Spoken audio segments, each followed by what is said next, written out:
All right, everybody. After a wild and crazy day, we are here. We are in match play.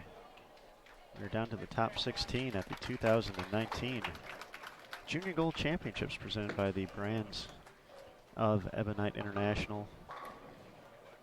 We have the U17 boys on the low end of the house, and here on our featured pair, the U20 girls. I'll give you a quick rundown of who advanced in both, since we know everyone's kind of been patiently waiting for this, and we do apologize for it's been a long day. We'll get into our matches in just a moment. We'll start off with our U20 girls. Jillian Martin, the 14-year-old Jillian Martin, was the leading qualifier for 26 games with a 51-65 total, nearly 100 pins ahead of Taylor Davis. Taylor was a member of Junior Team USA, or I guess is member of Junior Team USA this year. So Taylor finished second. Elise Chambers was third. Patricia Rosales was fourth. Faith Welch, fifth. Angelique DeLisandro, who's bowling right now, sixth. Samantha Nab, seventh. Cameron Strombeck, eighth. Crystal Elliott, ninth. Caitlin Eder, 10th. Cassidy Corey, 11th. Cameron Peters, 12th. Haley Euchre, 13. Tamara Stanton, 14. Victoria Boughton, 15. And Emma Dockery holds on to the final spot by a single pin over Michaelin Rodriguez, 49.76 to 49.75. So out of that group, we mentioned Taylor was a member of Junior Team USA in 2019, as is Caitlin Eder and Cameron Peters.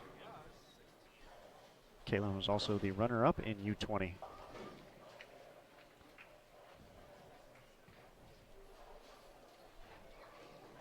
Last year in the greater Dallas area. See a question in the chat from Gordon. Gordon, we actually have both brackets available on social media. If you're on Instagram or Facebook, both stories have a video of those available if you want to look at those real quick, but we can run those down for you too in just a moment. On the U17 boys side, we have Angelo Biondo, the top qualifier, 54.35, 30 pins ahead of TJ Rock. And third was Michael Harmon, fourth Cameron Hurwitz, fifth Owen King, sixth Sydney Schroeshik, seventh Brandon Haney, eighth Nathan Smith, 9 Simon Mote, 10 Nicholas Verano, 11 Spencer Robarge, who shot 268 his final game, 12th Brandon Bonta, 13th David Tespin, 14th Jalen Pass, 15th Kaysen Stickler, and 16th Lioj Chin with 5,047, 3 pins ahead of Zachary Gear.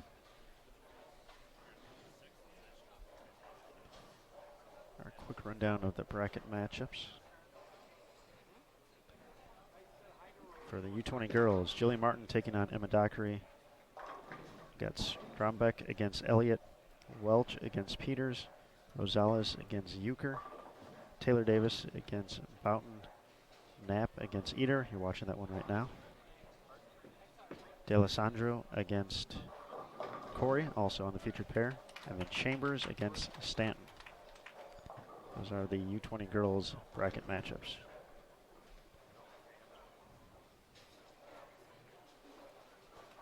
On the U17 boys side, bracket matches: Biondo versus Chin, Haney versus Mote, King versus Bonta, Hurwitz versus Jespin, Rock versus Stickler, Smith versus Verano, Schroeshik against Robarge, Harmon against Pass. That is all the matchups.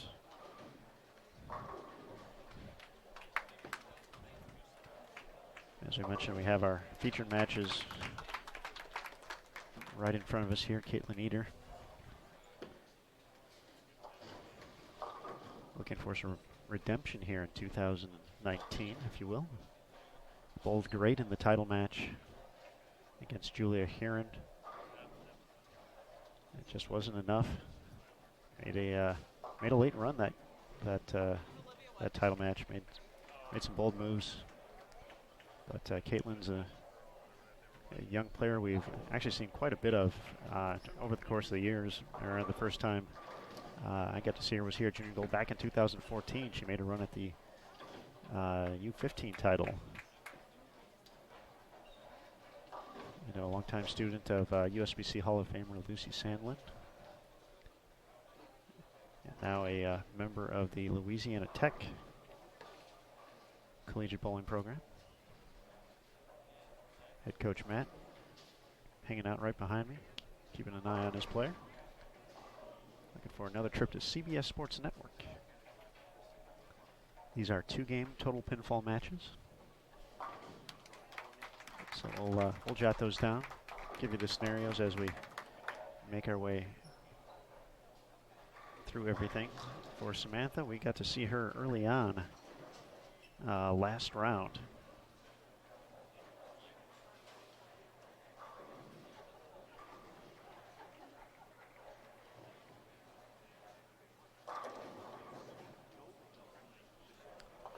Let's see.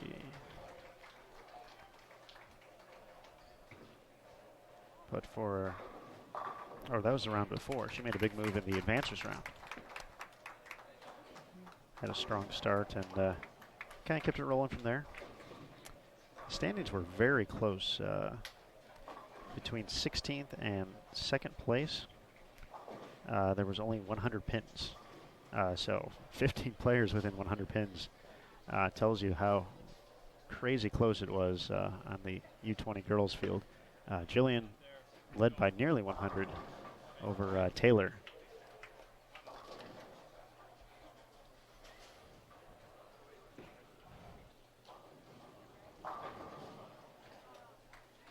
Matchup of some bowlers with a collegiate, the collegiate background as well on 31 and 32. De Alessandro, part of the Vanderbilt University contingent. And Corey, part of Mount Mercy. Coach Andy has been in attendance this week. Had to yell at him for moving my cameras around. He's a good dude, though. It's all right. I let it slide. As well, saw Coach John from Vanderbilt. A lot of collegiate coaches, and especially on the U20 women's side. A lot of names we've become familiar with over the years for the fact that they're consistently recruit and are able to find some of the best players.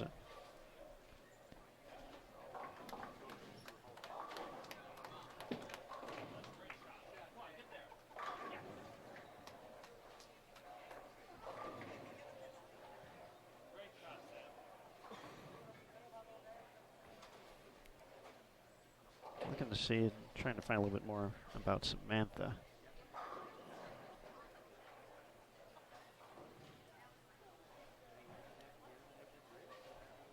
It looks like she competed last year in a few events for Wisconsin Whitewater.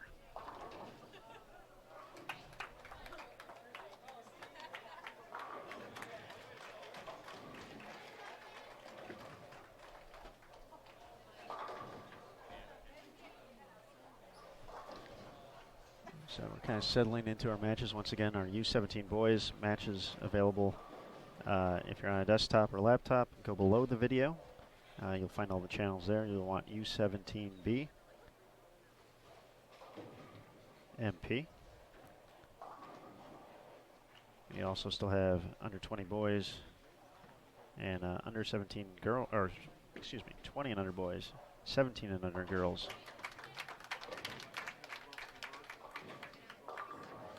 From a Thunder Bowl still ongoing.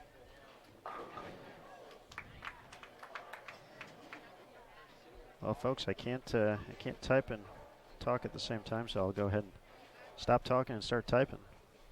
with the demand for the bracket matches.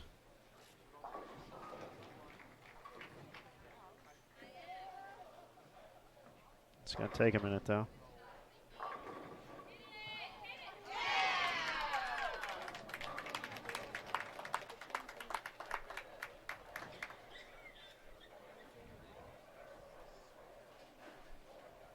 Going to do them in order from top to bottom of the double elimination bracket. So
it does work like a typical bracket. 1 versus 16, 2 versus 15, so on and so forth. Nothing too crazy about it.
All right, there you guys go.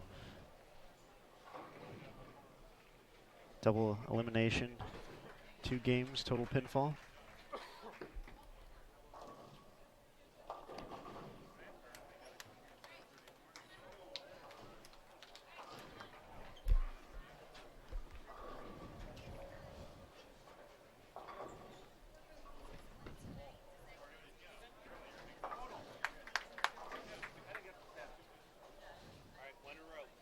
So pretty tight here between Eater and Nab. Just 2 pins of Samantha having the advantage heading into the 10th frame. Cassidy is looking to find some momentum here towards the back half of the game.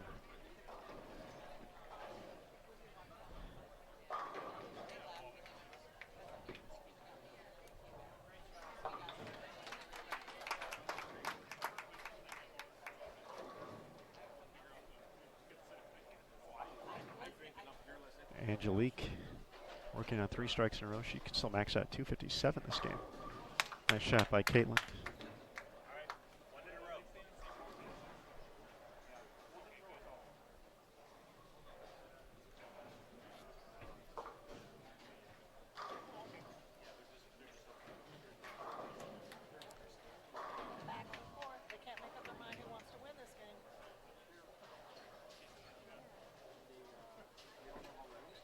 Angelique looking for 4 in a row, and the light pocket hit. I'll leave the 10 pin, so that drops her max down into the 230s now. But there you go. Great shot by Eater.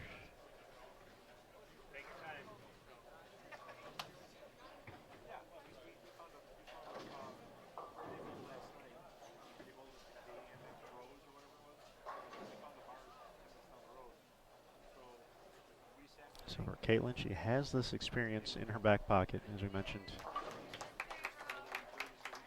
all the way back from 2014. She's been a steady competitor here. Has yet to take home a title at the Junior Gold Championships. Could this be the year? First things first, got to win match one.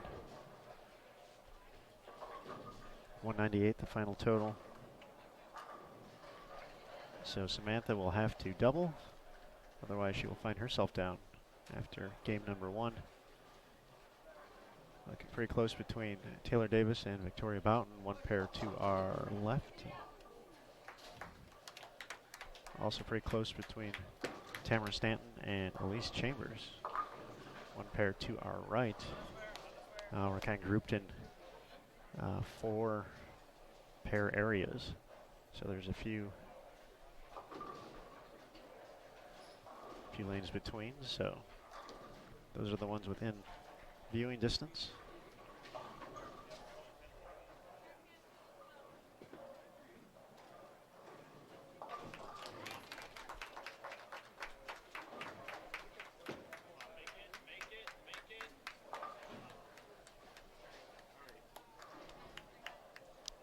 So at the open of the 10th, Caitlin Eder will have a 17-pin advantage, 198 to 181.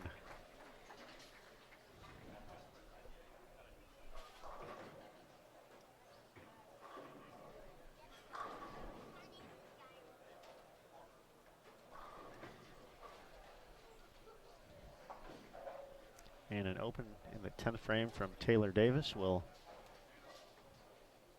give Victoria Boughton the early lead, 175 to 163, 12-pin difference there. Tamara Stanton already has a mark in the 10th frame. With a strike, she can get to 154. That would mean Elise Chambers would need a mark to have the lead going into the final game.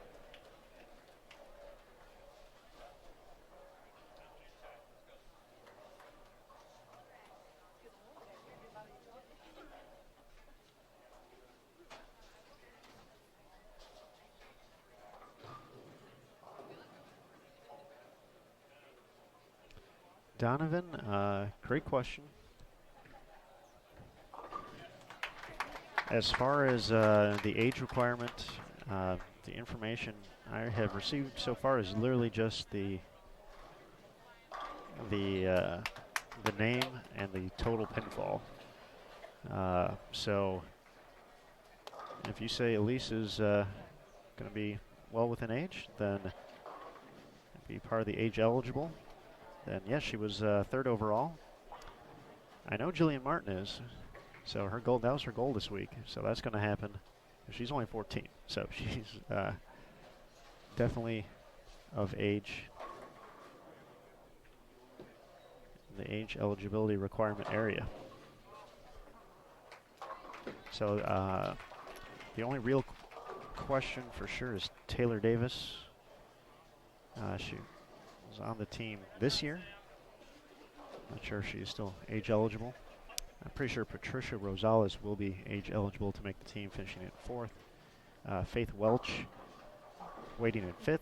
She's another player who I believe I think is just getting ready to come into college, so would also be age eligible. So Taylor's kind of the wild card in this one. I'm not 100% sure, so I don't want to say something and it end up being incorrect in this situation. So that's what I definitely know.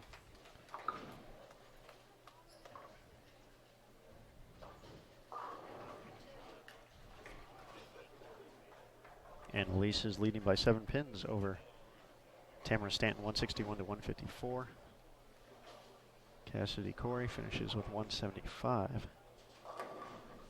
So she is going to be down heading into game 2. Just a matter of by how much.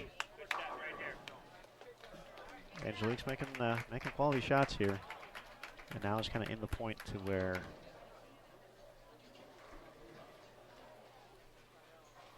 just need to fill frames. You're going to be up potentially 40 pins.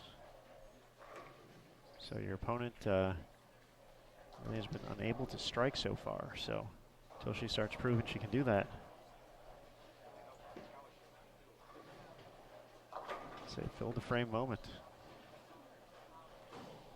And that is not what we meant by that. So that's going to change the dynamic a little bit. Both players missing single pins here in the 10th. So the difference is only 28 now. That easily could have swung either way.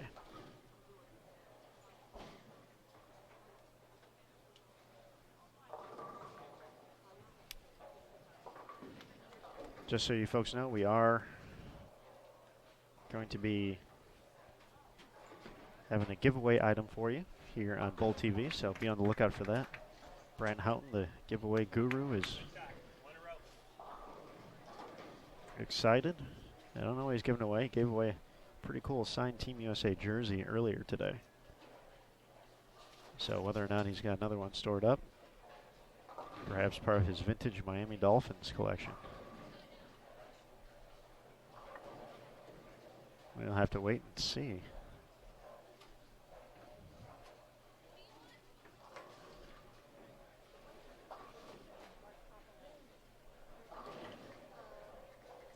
Donovan, I might have tiptoed around your legit question though, because it was Jillian, Taylor, Elise, and then Patricia 1, 2, 3, 4.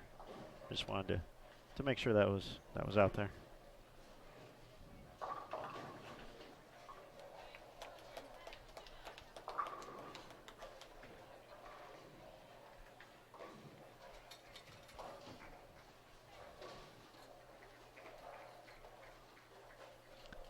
It's amazing how match play can be the great equalizer. It took so long to get here, and these matches are so quick and have so many directional changes. You had to prove your consistency over 6 different rounds, essentially. And for these, for our female competitors, it was, 4 different houses. They had 1 round of qualifying at Skore, and then the 2 rounds earlier today prior to this. So, the consistency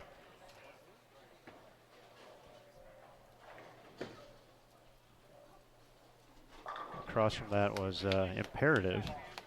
Finding ways to strike, fill frames, and continually do that. But here, all pinfall drops. It's a brand new ball game. And so like 2 games, beat your opponent, move on.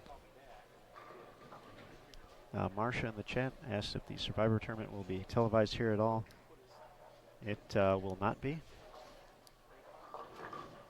Our live streaming is our live streaming cameras right now are here at Skore Lanes and at Thunderbowl.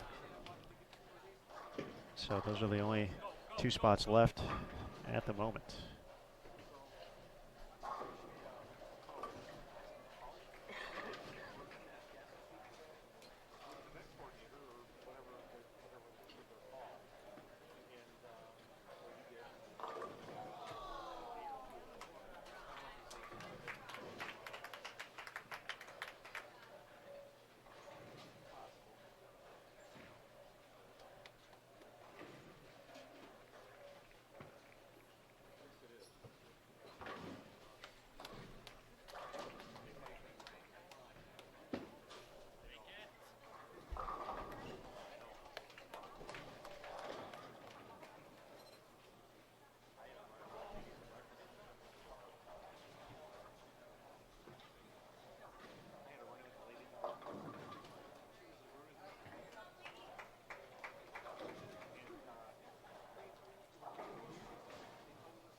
So our other matches, we mentioned, or our matches in proximity here. Elise Chambers up 161 to 154 over Tamara Stanton. Victoria Boughton up 175 to 163 against Taylor Davis. Here on 31 and 32, Angelique D'Alessandro 203. Cassidy Corey 175, so 28 pins there. And then Caitlin Eder 198. Kind of like her dad, I guess. To Samantha Nab 181.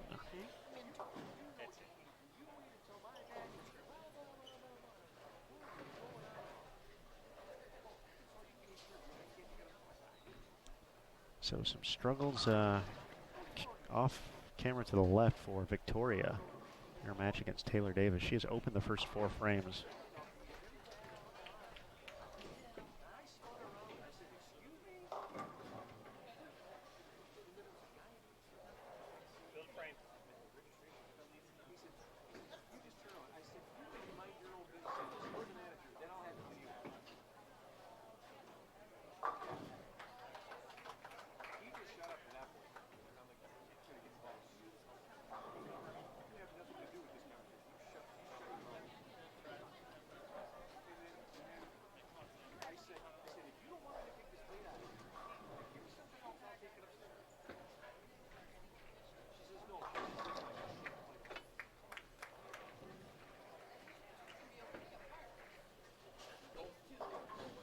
We will have one more round after the conclusion of this across the board.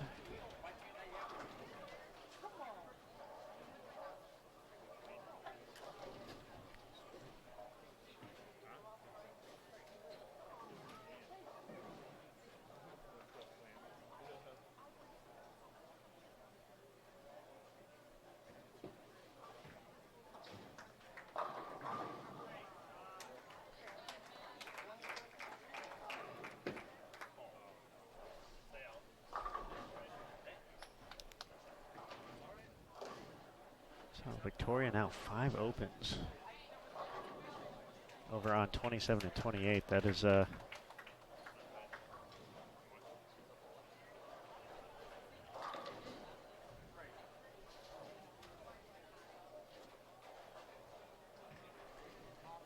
there's going to be big time trouble. Taylor clean through 5 with a double. See if Cassidy can together another spare. She needs to figure out a few strikes here. That's been the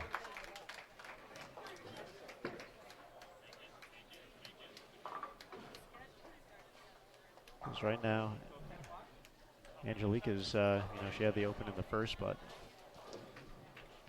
she's got a cushion right now, and she's shown she can throw a few strikes, and I think it's time for Cassidy May to make a bold move here.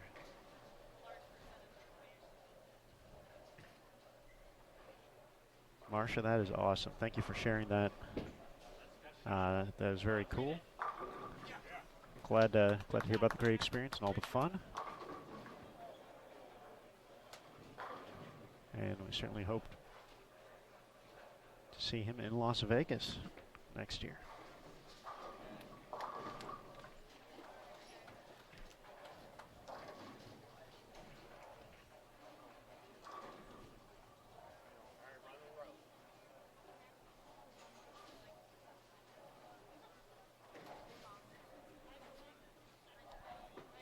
So the 7-10 sneaks up. Third frame still early, but it's going to be a few more pins. All right. Take your time, 1 in a row. Game on. Why not?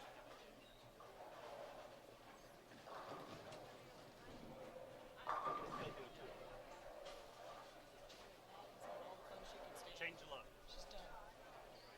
Turn off the George for me. She's not having it.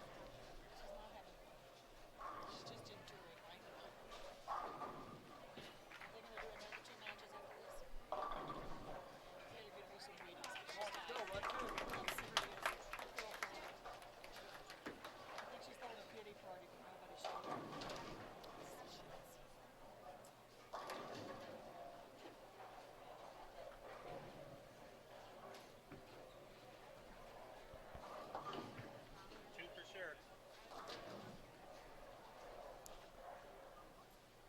this game on 29 and 30 just has gotten closer as well. See if Caitlin can make a run at it. She's going to take the 2. Count becomes important in this situation. You want to be aggressive, but you also don't want to give away the pinfall. I'm surprised how many matches come down to having those extra pins in your pocket, or wishing you had a few more to throw that double to have a chance in certain situations. So big shot here for Samantha. And she gets the 7 out. Cassidy gets her first strike here in game 2, and Elise Chambers staying ahead in her matchup on 33 and 34. Clean through 5, but she just left the 5-10 in the 6th frame.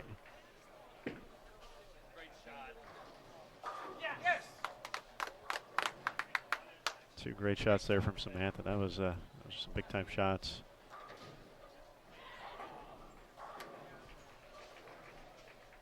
Cassidy looking for the double now.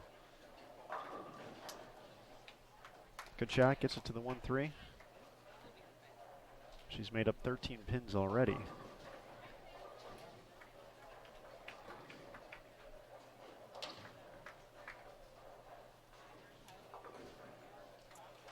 Big shot for Caitlin here.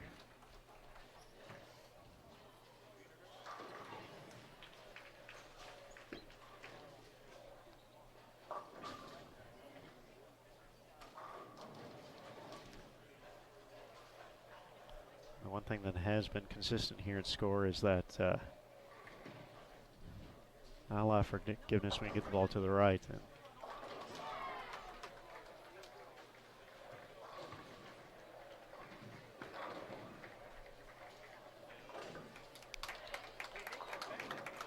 And we have a ball game going on over on, what pair is that, 37-38?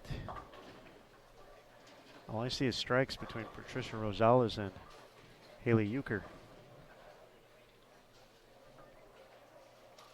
And you see Brant in the chat is ready for his giveaway.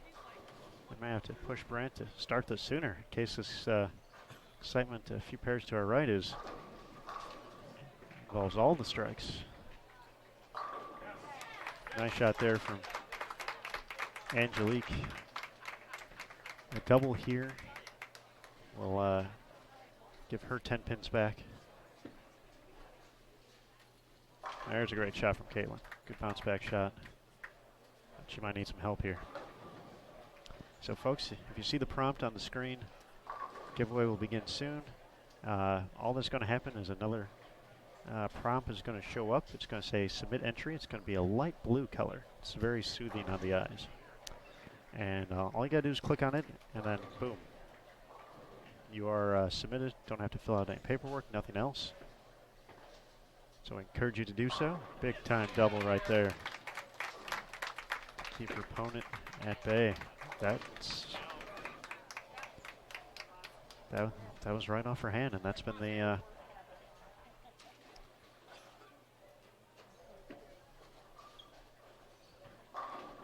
one thing we continually, like we just said, can't do here at Skore. It's you pay the price. So this is the 9th frame. She's going to finish the match first. Good luck to everyone. Just submit entry once again, and you are entered.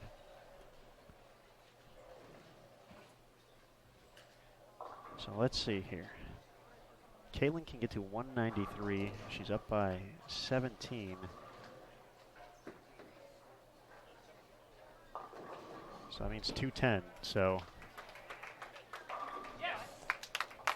One more. Come on now. so let's see here. Quick math. 212. She doesn't get the double. 212 would be 393.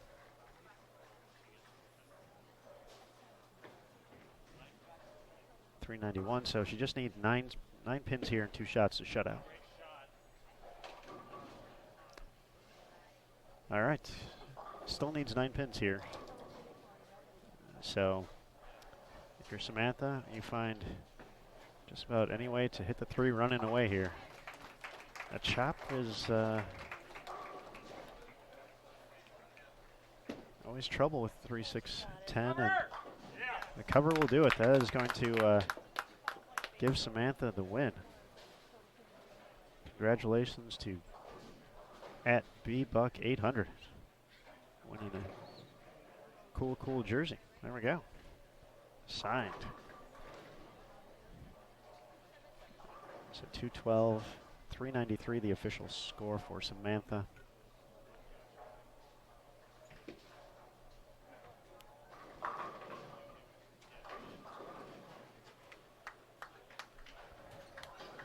So she will be continuing on in the winner's bracket. Caitlin, our runner-up last year, has got some work to do to keep her tournament hopes alive.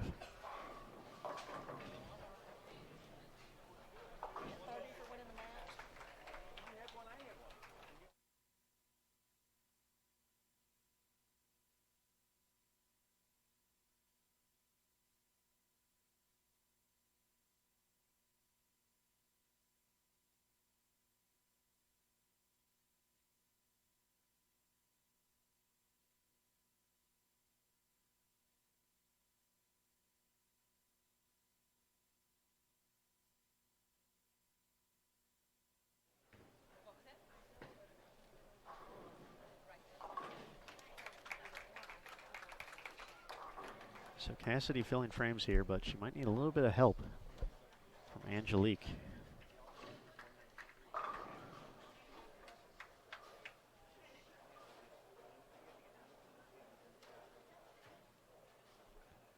So final tally 393 to 371.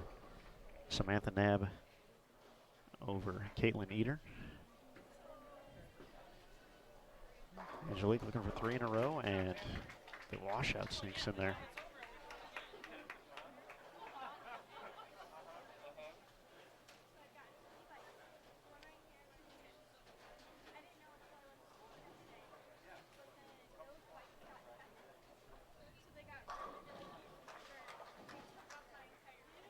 So Taylor Davis has made up the difference against Victoria Boughton.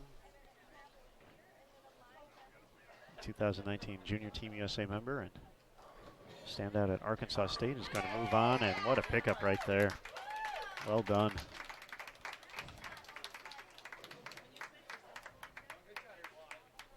So with that, Cassidy still has only made up 3 pins with the 28 she was down. So 25 the difference right now. That is a huge conversion.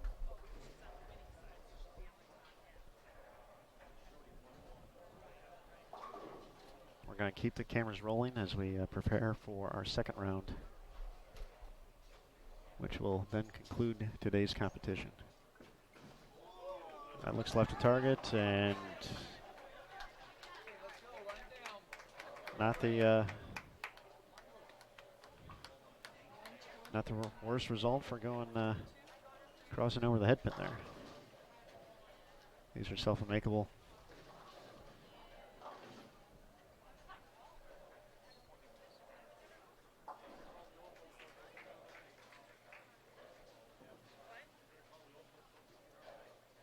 Elise Chambers is still leading over on 33 and 34.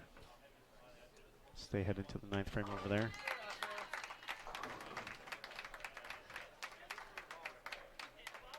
So this is really a statement moment here for Cassidy to set up her 10th frame. You'd love to see a double to just let your opponent think about it a little bit and say, hey, don't want to give me a chance.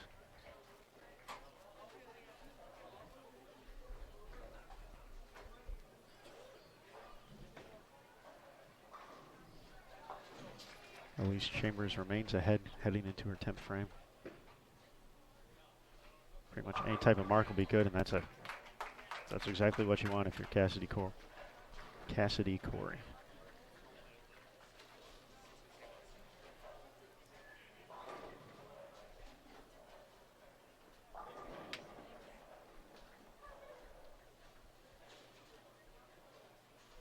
So any type of mark for Elise Chambers, and she will have enough to shut out Tamara Stanton. You're gonna see her far right of your screen in the pink. 6 pin is okay. 9th frame for Cassidy.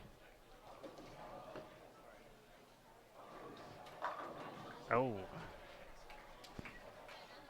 Another good shot. She's been pretty locked in here on that 1-3, and just the whether or not Carey has worked in her favor has been pretty much the tail here in game 2. With the spare, that's going to drop her max down to 194. So 28 pins the difference, so 30, 168, 170. So have to get to 171 if you're Angelique to shut out.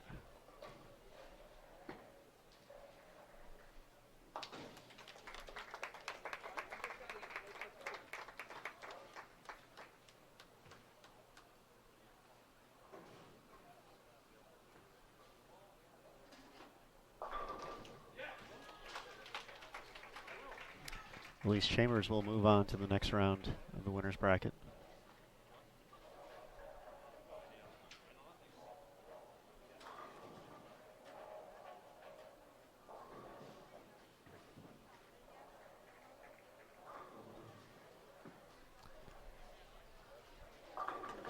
Oh, triple 4. So I lied, it was actually 167, the number.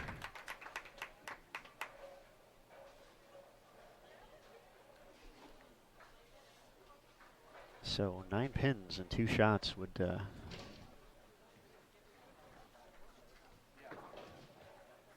be 168, and that would be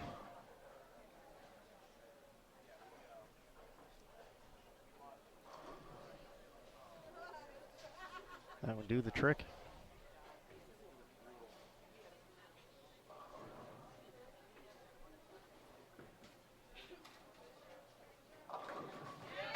That is more than 9. Angelique is moving on to the next round.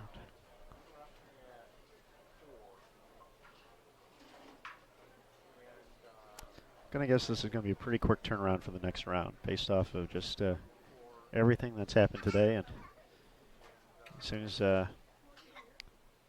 they know who's going where, that's gonna be you're there. You get your 5 minutes. Let's get it for 2 more games. So let's see, based off of, so Samantha now is going to, for what we know, Samantha now is going to face Taylor. Samantha Nav versus Taylor Davis. And Angelique will take on Elise Chambers now in the winner's bracket. We'll take a look at the bracket. Let you know the matchups coming up.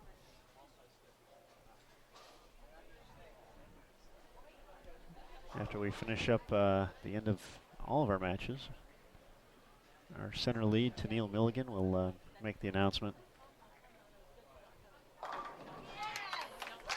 Some good matches here.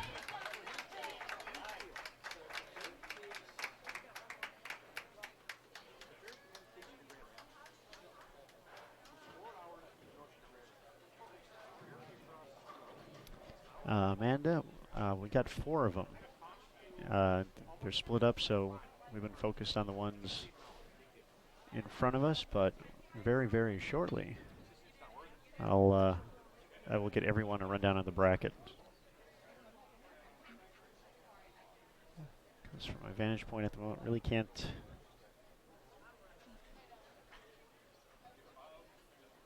catch the other games from here, so with this one in the books, maybe I'll make a quick trip down there. As Cassidy finishes out the game, cannot Cannot get enough pins, however.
All right.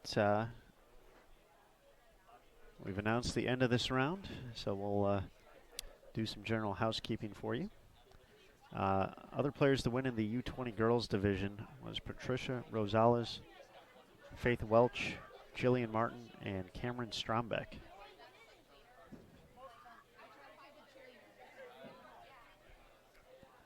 So our matchups here in front of us are going to be, we're going to have one winner's bracket match and one elimination bracket match. So the winner's bracket match is going to be on 29 at 30. That's going to be Angelique De La Ciandro.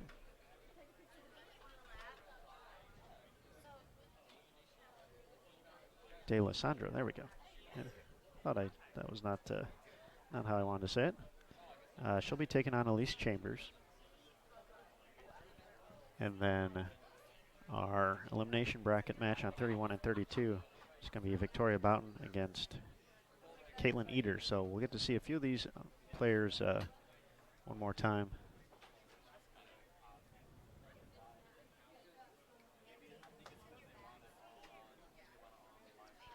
So Matthew, it's kind of based, or Matthew's question was, will every bowler be on camera? It's basically kind of different depending on how the bracket is structured, essentially, and who wins and who loses matches. Without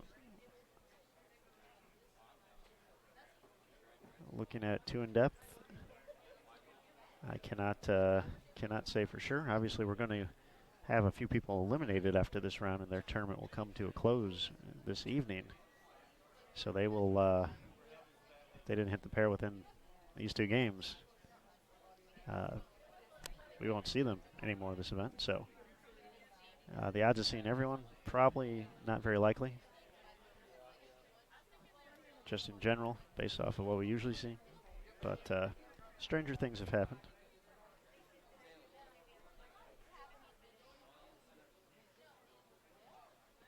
Question in the chat from Karen, where Madison Bailey finished.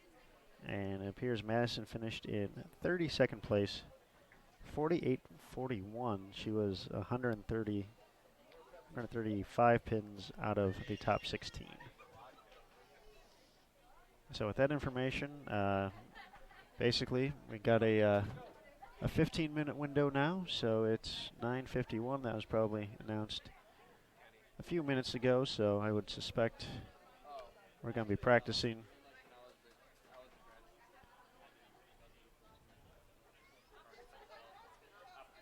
by 10:00, hopefully before 10:05.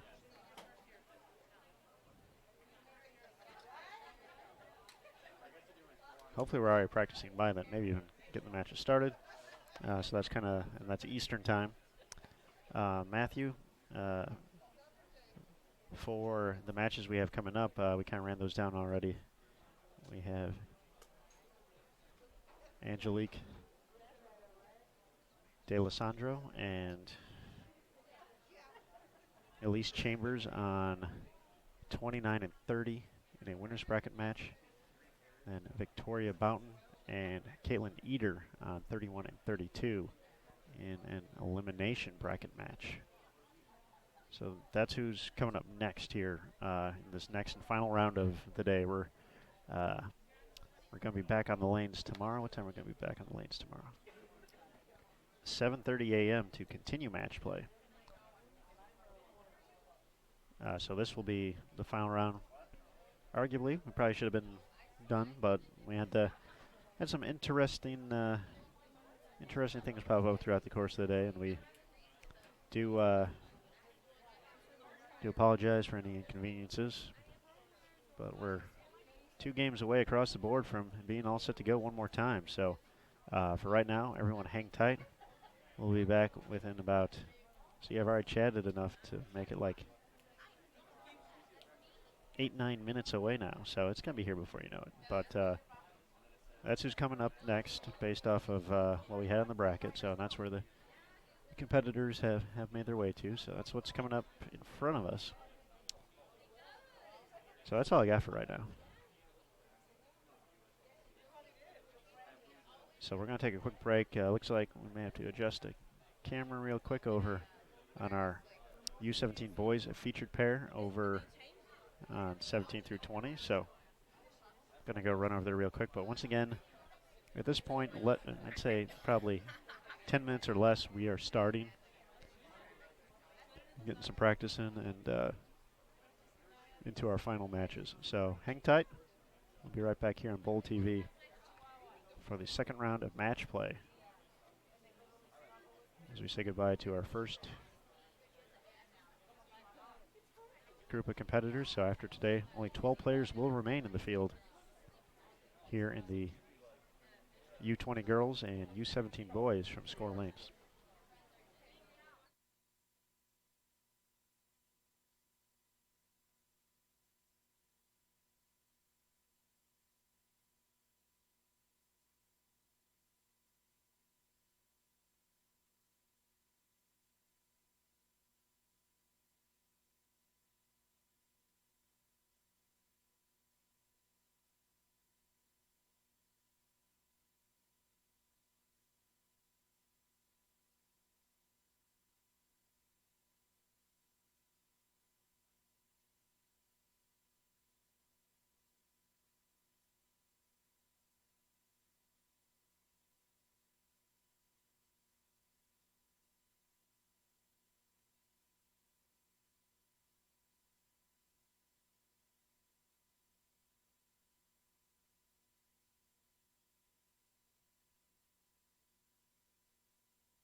All right, folks. See, I told you we'd be practicing this time. Every once in a while. Not often. Get something right. But as Brett in the chat asked, can we get a rundown on the bracket? And Brett, of course we can. I got pictures on my phone because it's what the kids do nowadays. They take photos on their phones. Then they can reference things later. For moments just like this, so we will go through our U20 girls winners bracket first. Jillian Martin defeated Emma Dockery 397 to 364. And Cameron Strombeck defeated Crystal Elliott 356 to 348, setting up a match on lanes 37 and 38 between Jillian and Cameron. Faith Welch defeated Cameron Peters 370 to 348. And Patricia Rosales defeated Haley Euchre 383 to 369. So now Faith and Patricia will face off on 41 and 42. These next few matches we kind of gave updates to because they were by our immediate area, but Taylor Davis defeated Victoria Boughton 348 to 297. And Samantha Nab defeated Caitlin Eder 393 to 371. So Taylor and Samantha will bowl each other now on 33 and 34. The final section of the winners bracket, Angelique De Alessandro defeated Cassidy Corey, 403 to 358. So that was the big score of all of our competitors. And then Elise Chambers defeated Tamara Stanton 331 to 311. So Angelique will take on Elise right here on 29 and 30. Athletes, you have 2 minutes of warm-up remaining. 2 minutes of warm-up remaining.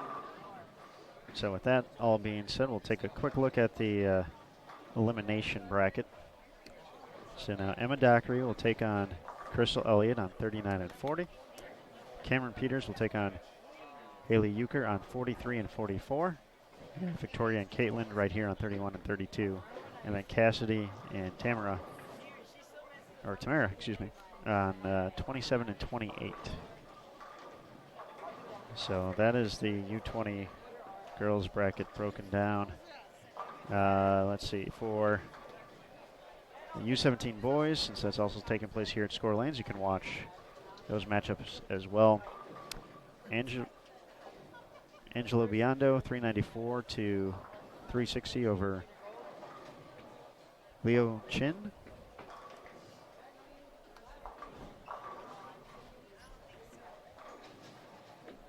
I don't know these first names as well. I'm going to admit that, so I'm going to.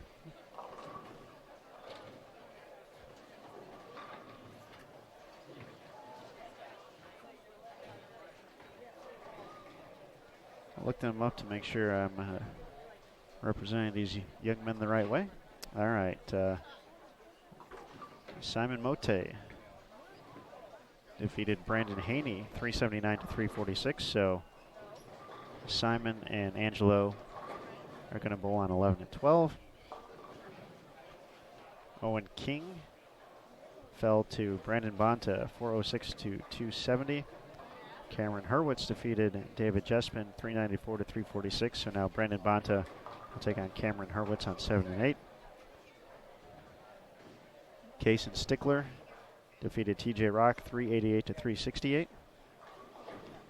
And Nathan Smith defeated Nick Verano 360 to 332. So Stickler and Smith will face off on 15 and 16.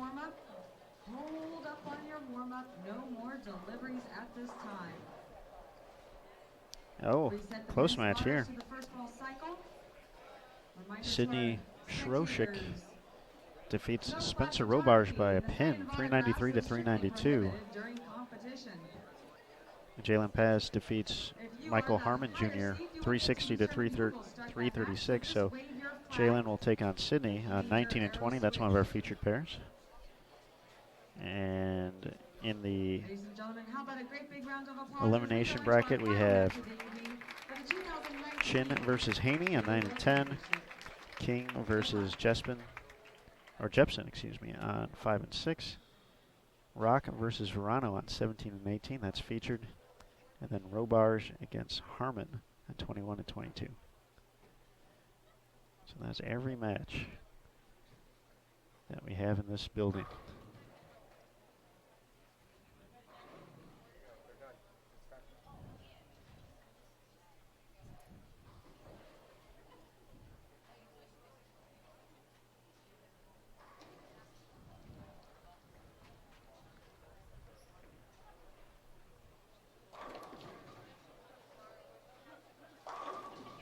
So we will have 4 players eliminated in both the U20 girls and U17 boys this evening. So it'll be down to the top 12 in each of those divisions.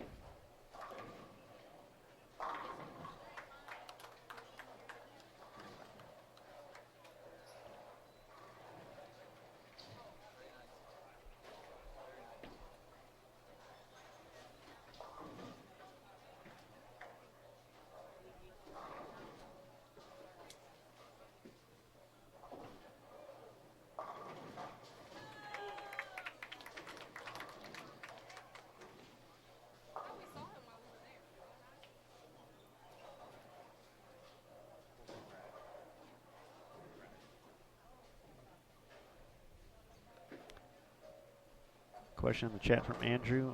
It will be uploaded at some point, kind of based on the way things have been going today.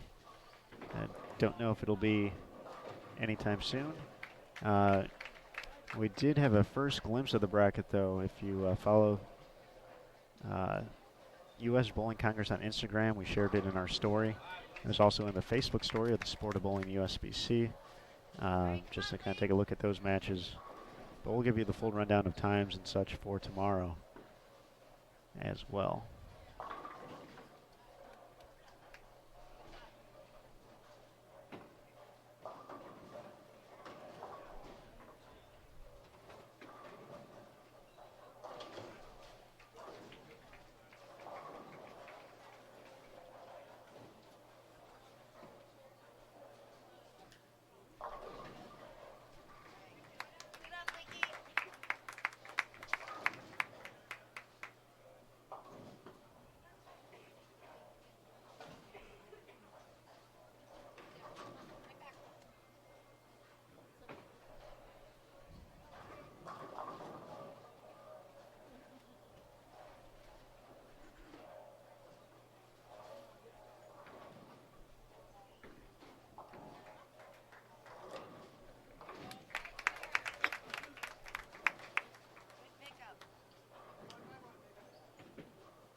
So the bracket portion here, kind of similar to what we've seen in the past at events like the USBC Masters, USBC Queens, Senior Masters, Senior Queens, where it essentially becomes 2 different events. So the qualifying, you know, was 5 days worth of excitement. Kind of the long haul of the trip, and you know, for some players, this was you know, where they expected to be, because they've been there before. They're talented. They know they can throw the shots when they need them. For other players, this is you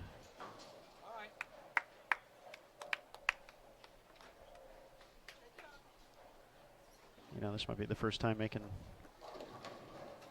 bracket play here at this event, so it's a new experience. It's fun. It's exciting. It's fast. I think that's the thing that a lot of folks would say, especially, you know, when it gets down to one game on TV. I think you hear very often is just how fast one game can go.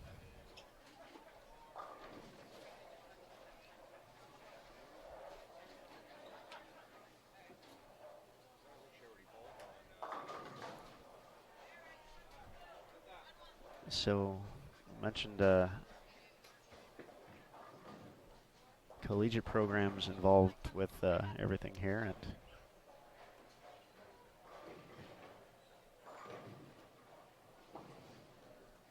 and Elise, a Bearcat at Sam Houston State.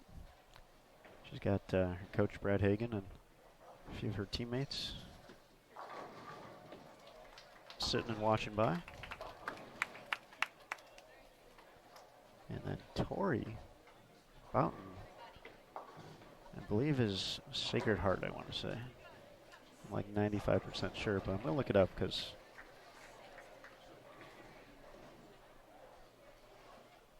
I want to be sure, but I want to say Sacred Heart.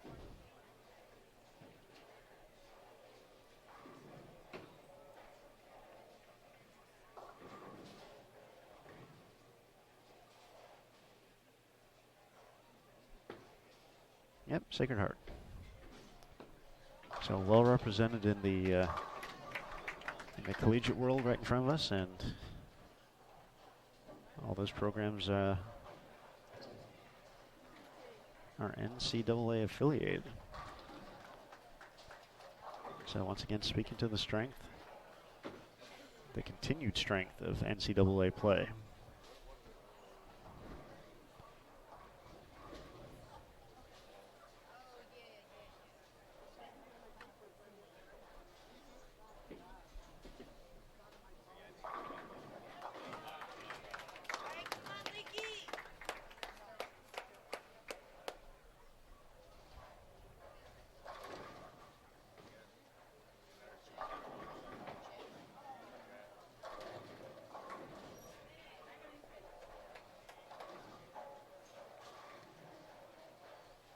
So still kind of the settling in time here.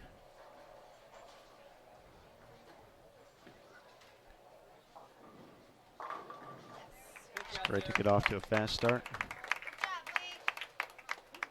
But coming to a new pair, getting 5 minutes of practice prior to. I think more than anything, those first few frames out of the gates, you just want to see consistent reaction. You know, there's already been, you know, that 2-game match on these pairs ahead of time. How much scouting out you did before, I'm sure varies from player to player, but as well as from coach to coach. But I feel you just want to see your ball do the right thing in the first few shots. See a picture, see a path,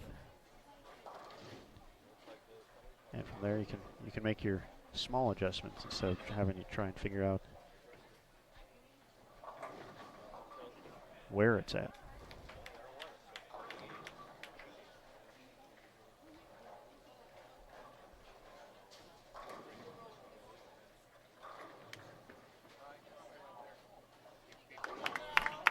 Well, that was pretty cool looking. Spare shooting.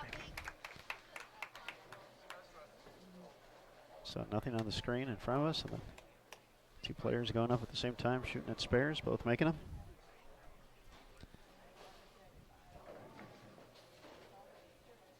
There's something calming about that. I don't know why. Perhaps when you sit in front of a computer and watch bowling for 5 straight days, pretty much non-stop, that'll do it to you, but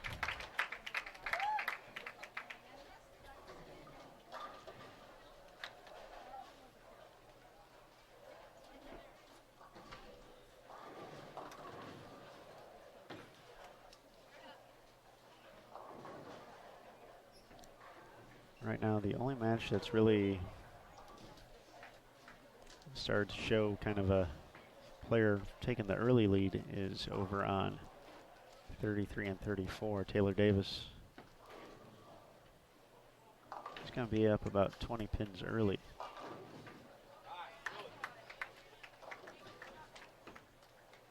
Against Samantha Knapp.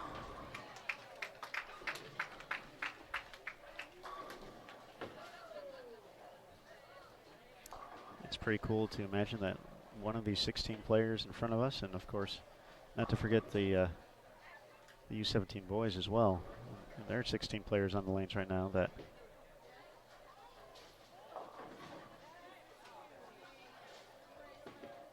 one of them will be claiming a national title tomorrow, which is pretty awesome. And I think that's one of the things where when you look back at an event, and everyone has different goals, different aspirations. Some folks come in expecting, like we said, to be in this situation. Others are, just kind of enjoying the ride and having a great event, having things go their way, and kind of just making their way from round to round. And it could be a proving moment to that person, but when you just break it down in sheer numbers now, when you think about how many people were in this event total, and only X amount get to make it to match play, and then you think about it in general.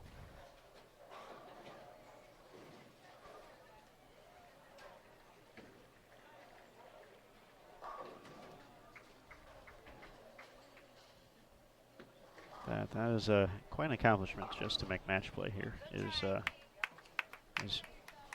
pretty awesome.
Paul in the chat. Did mention Vanderbilt. Did not mention the sophomore part though. So thank you for the assist on that. In relation to your question earlier, which prizes did you end up winning from our giveaways? I think we'd be able to narrow it down. I'm sure we have it somewhere. Just everyone's kind of all around right now with junior gold going on, so might be able to give you a more specific answer depending on what you ended up winning. If you want to leave that in the chat, you could also email that to myself. I can pass it along to the proper folks. I'll wait for you to respond in the chat, and then we'll go from there.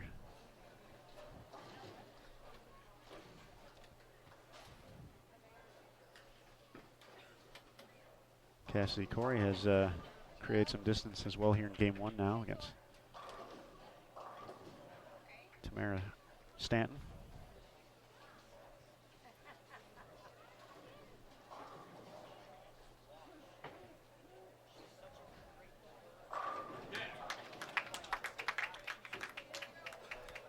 Elise Chambers holds the lead. Heading into the back half of game one.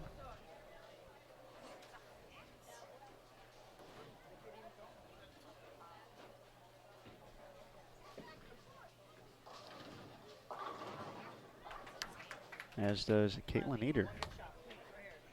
She is going to be up 44 heading into the ninth.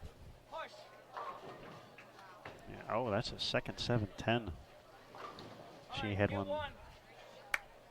last game as well over on lane 32. early in the second game.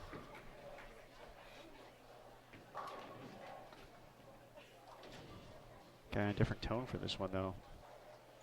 She had built the early lead against Cassidy Corey.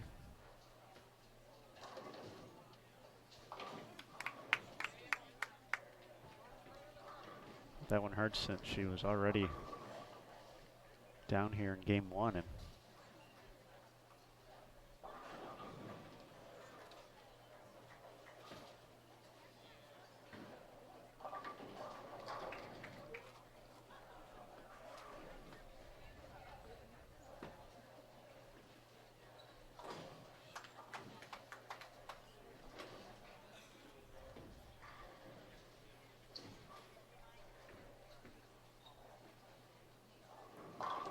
it's a nice bounce back, though. 7-10s, you know, they're always so close to being right there, being at 10, being at 7, being a strike.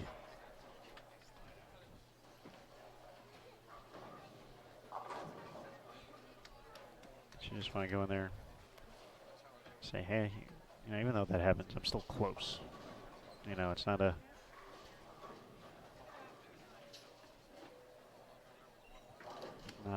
moment to completely unravel. So that was a big time shot. That was a great setup shot for the 10th frame.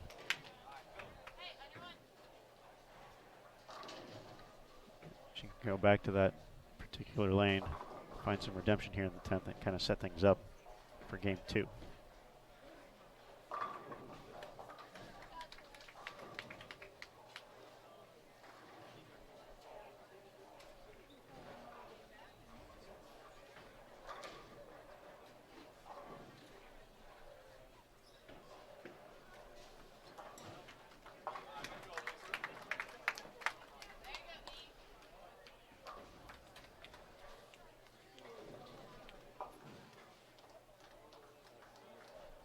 It is pretty cool, though, with the collegiate players in town and many of the coaches as well. Kind of, even though this is an individual event, still definitely a team atmosphere to it with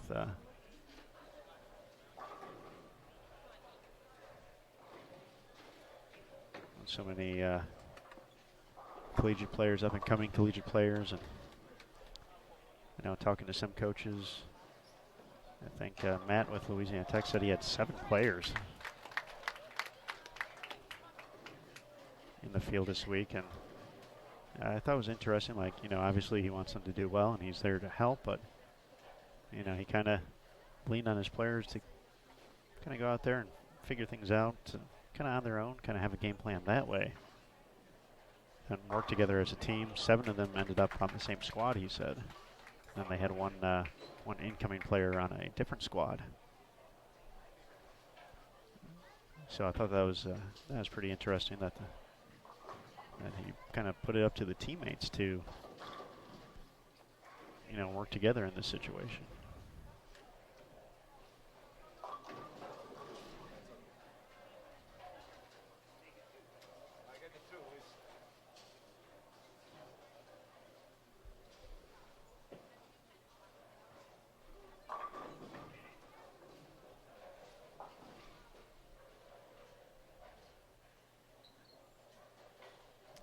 Caitlin Eater is going to hold at least a 25 pin advantage. Be 26 with the spare.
Big time double right there in the 10th.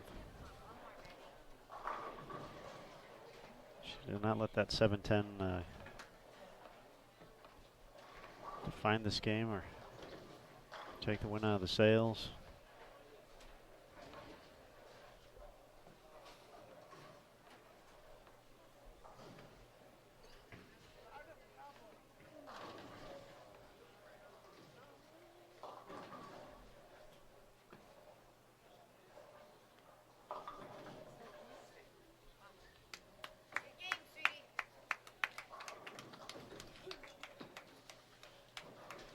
So 20 pins the difference here. Chambers up 193 to 173.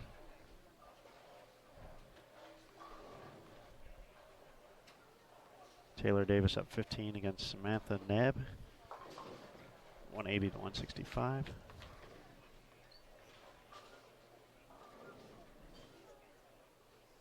So I got 27-28.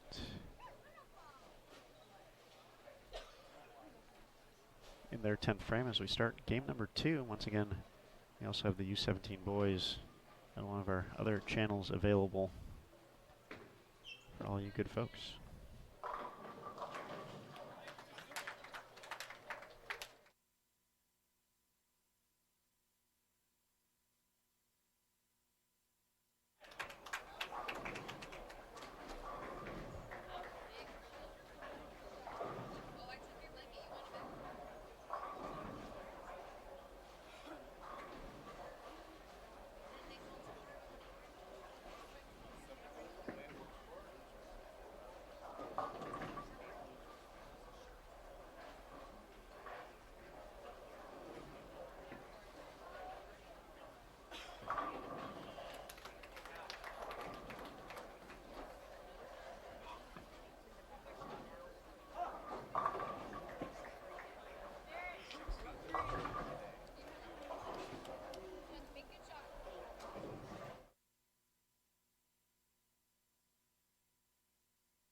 Cassidy Corey is going to lead.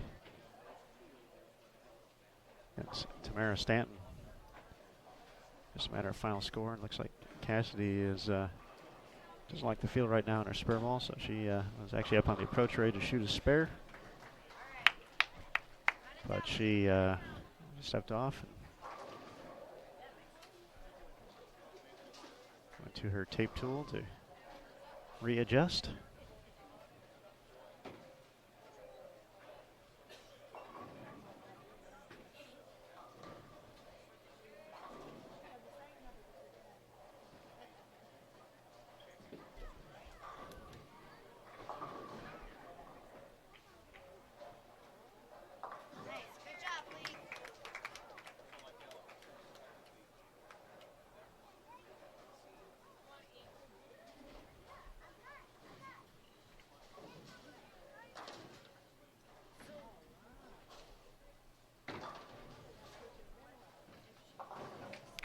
Worth the wait there for Cassidy, makes the spare. So she's going to be up probably more than 20 pins.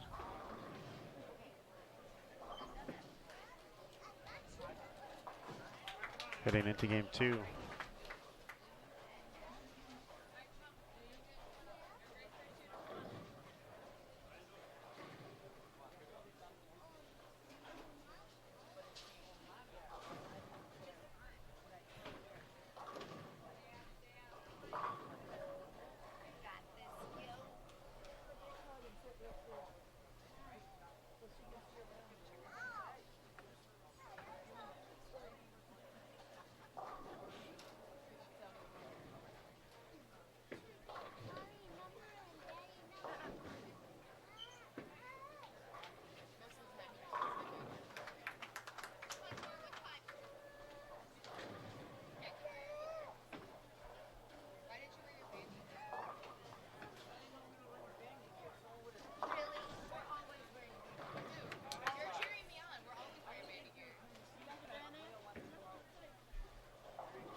So the first few shots now in the books here. Game 2 of our 2-game total pinfall matches. And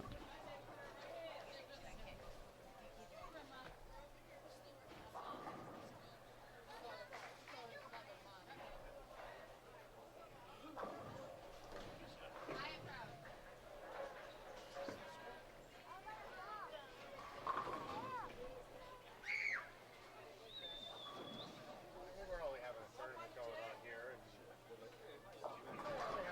you only have a national tournament here, and there's nobody working the floor. There's a guy there. There he is behind you.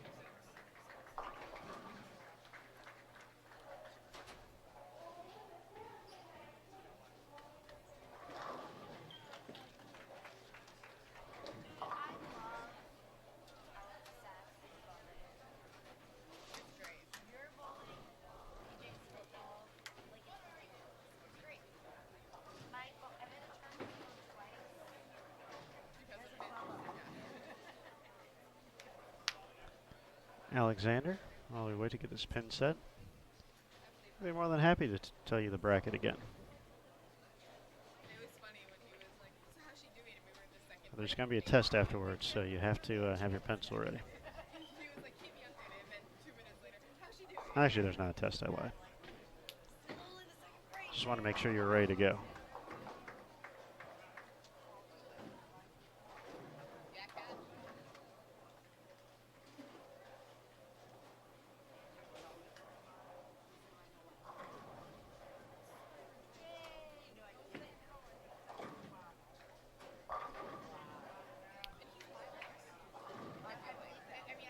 All right. In the winner's bracket, round number 1, Jillian Martin defeated Emma Dockery, 397 to 364. Cameron Strombeck defeated Crystal Elliott, 356 to 348. So this round, Jillian and Cameron are facing off. Faith Welch defeated Cameron Peters, 370 to 348. And Patricia Rosales defeated Haley Euchre, 383 to 369. So Faith and Patricia also bowling this round. Taylor Davis defeated Tori Boughton, 348 to 297. Samantha Nabb defeated Caitlin Eder, 393 to 371. So Taylor and Samantha bowling this round, and Angelique DeLisandro, and she defeated Cassidy Corey, 403 to 358. And Elise Chambers defeated Tamara Stanton, 331 to 311. So Angelique and Elise obviously facing off right now in front of us. So for our elimination bracket matches ongoing at the moment, Emma Dockery against Crystal Elliott, Cameron Peters against Haley Euchre, Tori Boughton against Caitlin Eder, obviously right in front of us, and Cassidy Corey against Tamara Stanton.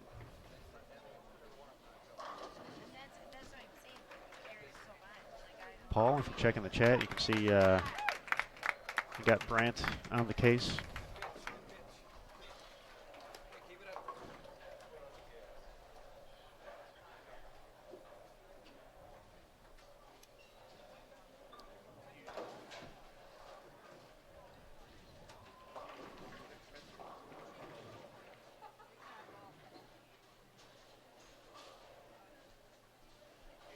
So right now, Caitlin Eder kind of in the driver's seat on 31 and 32.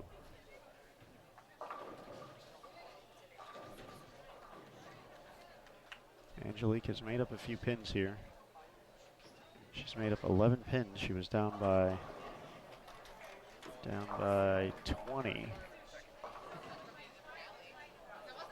Technically, she could take the overall lead if she's able to deliver a double.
Caitlin takes the pin count.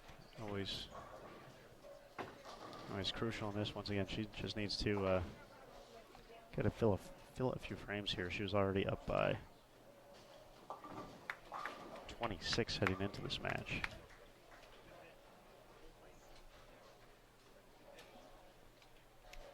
Still pretty. Our Taylor Davis still essentially they're even here in game 2 with Samantha Nabb, so Taylor Davis still up about 15. Cassidy off to a strong lead. She was up more than 20. Tamara had back-to-back opens to start game 2.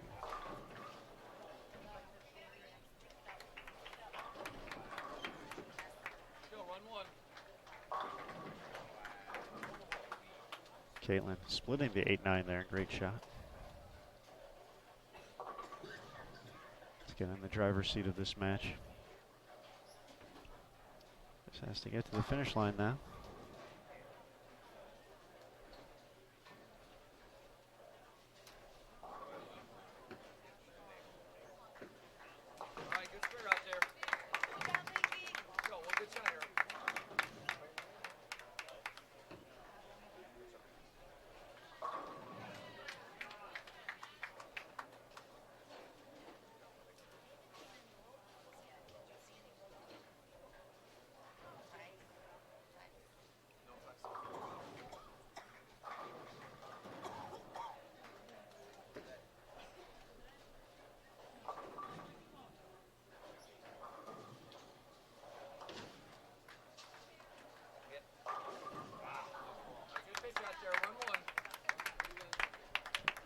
Here are the folks still hanging out here at Skore Lanes. That was a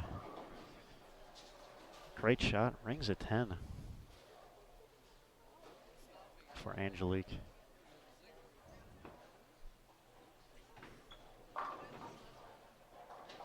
Once again, she is beginning to cut into the deficit.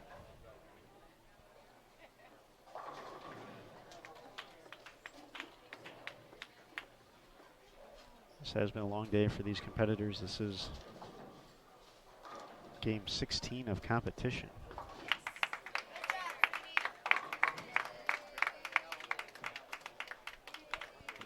Does not include any of the warm-up prior to essentially what is 4 rounds today.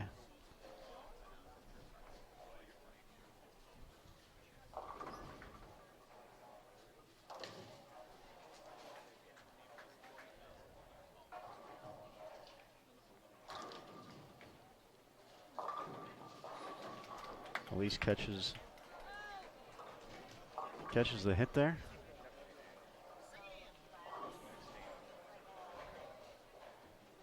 See if she can take advantage here.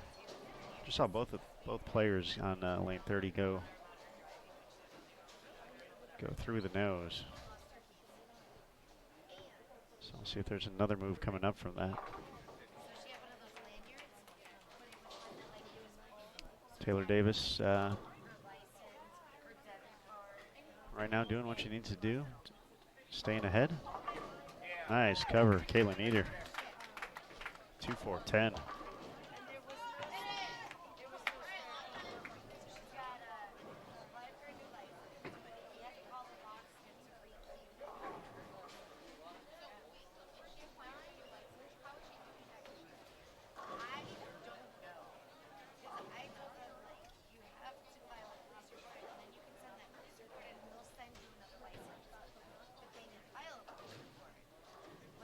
So Caitlin Eder is going to move on to the next round of the elimination bracket.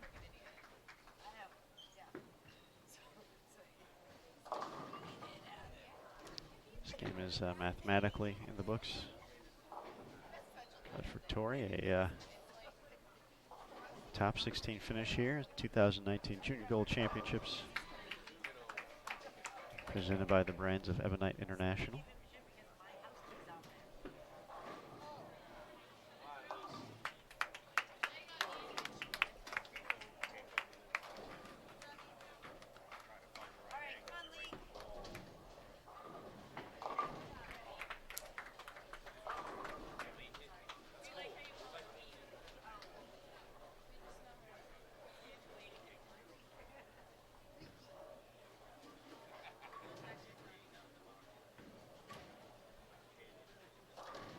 For Taylor Davis to our right, she just needs to essentially stay clean for her 9th and 10th frame. That should be enough to secure another victory and stay undefeated.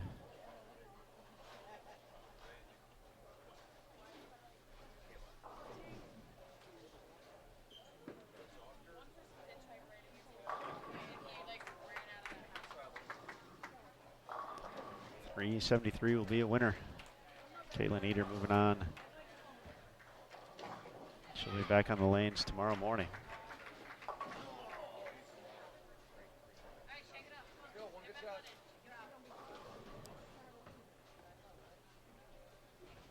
Now Angelique with the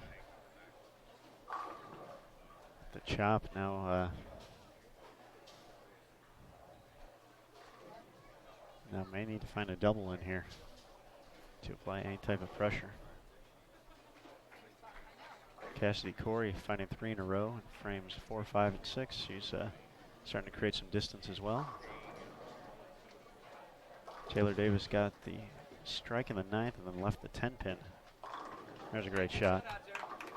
Angelique.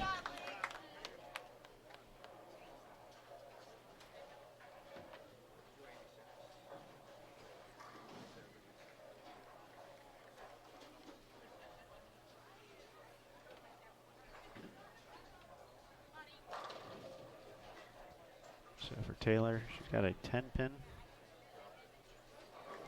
She's able to run that down. She's going to be in good shape.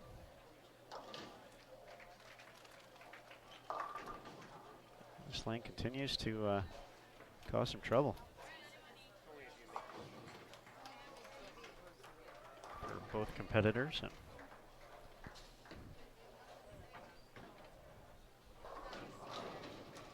the good news for Angelique is that she doesn't have to finish on lane 30.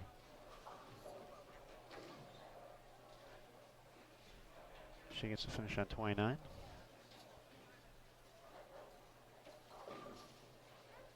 Taylor Davis did convert the spare.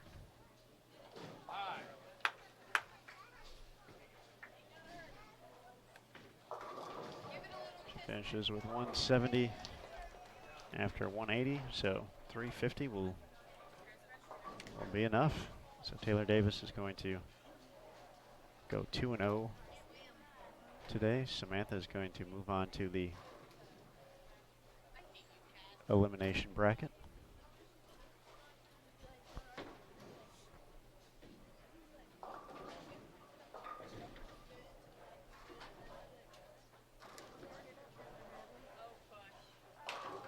Oh, wow.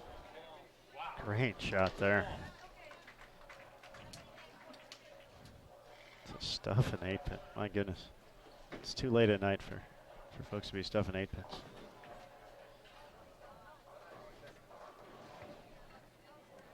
Just ain't right.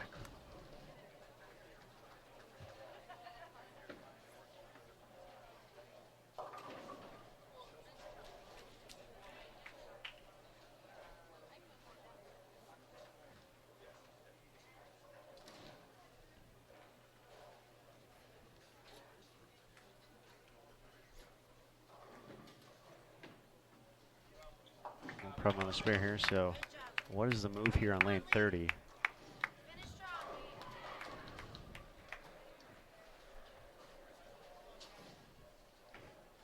Both players have seen their ball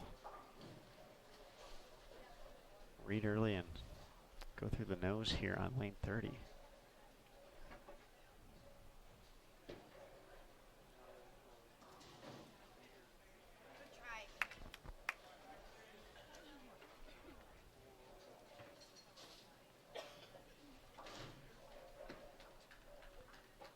Definitely made a move in there and did not see that one pick up. I like the move though, you gotta be aggressive in that situation.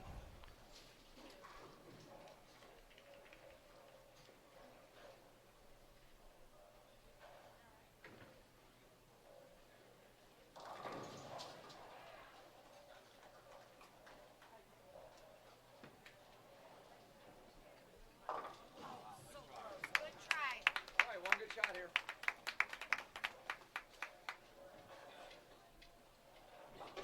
So max score now 182. So Elisa's just gonna need a good count. G2 will be 2-0. Be back at 7:30 a.m. Eastern in the winners bracket.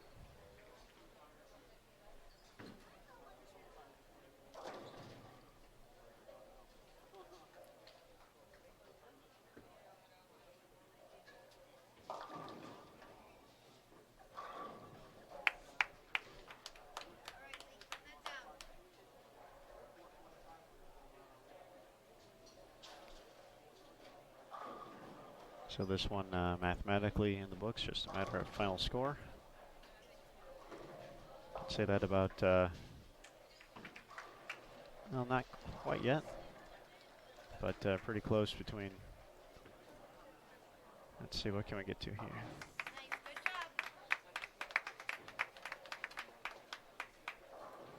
Stanton can 112, 142, 172, 202.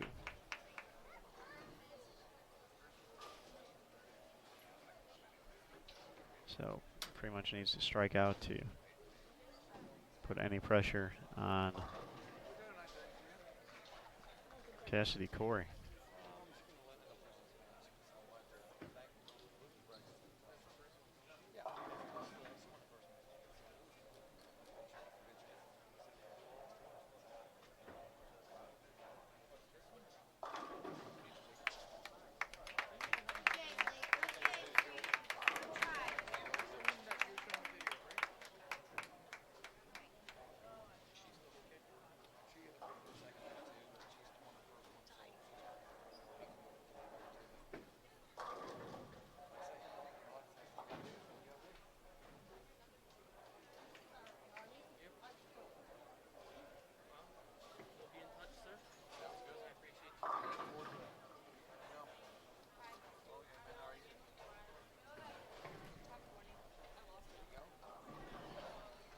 All right, folks, as we wrap things up here,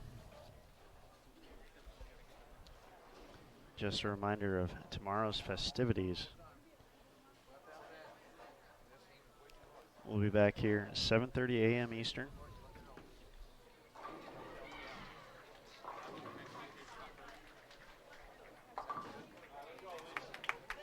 For round 3 of the U17 boys and U20 girls. Match play the rest of the way out. We will have a total of 1, 2, 3, 4 rounds.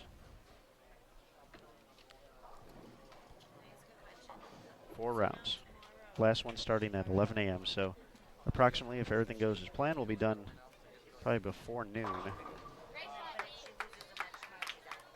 And then we'll be off to Thunder Bowl Lanes for our top 3 folks who are advancing.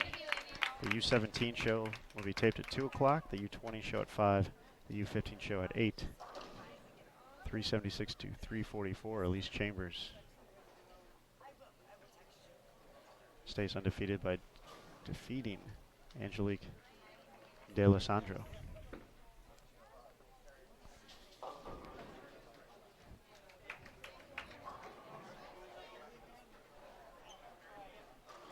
So just a matter of final score over on 27 and 28. So with that information, we're gonna kind of start our countdown towards the end of the day. It's been a crazy one. Started with a bunch of bowlers after our first cut. Made another cut, then there was another cut. Now 4 more players are heading home.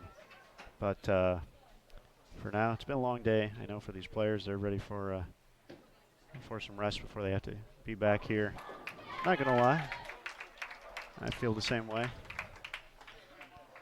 But we're just gonna do our sign off here. Call it a day on Bowl TV. Big thanks to our host center, Skore Lanes, for all their hard work this week. Amy Stoltz and company, top notch. Big fans of her and her crew. To the IBC Youth Development Team and the IBC campus folks, all putting in long hours this week. And all the volunteers as well. Big shout out to John Macedo. Get well, John. Please feel better soon. To my fellow folks in my department, Matt Canizaro, Emil Williams Jr., Jason Thomas, Daniel Farish, Terry Bigham, Andrew Salaveria. These guys are superstars. Doing great stuff all week. We appreciate you.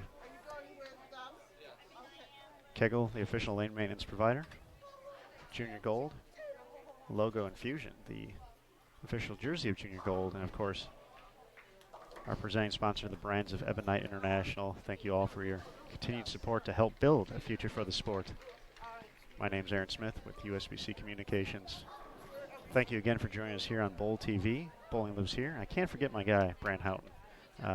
Almost did there, Brant, but appreciate the long day you put in as well, helping us out here on Bowl TV. So that's going to be it for today. We're going to go rest up for a little bit, let the cameras rest up, and we'll be back here on Bowl TV tomorrow, 7:30 a.m. Eastern, for the finale, to get down to the TV show here on Bowl TV, and CBS Sports Network, the place to be tomorrow night. So, all right, folks, we're signing off. You have a great evening. Thank you again for being part of Bowl TV. Bowling Lives Here.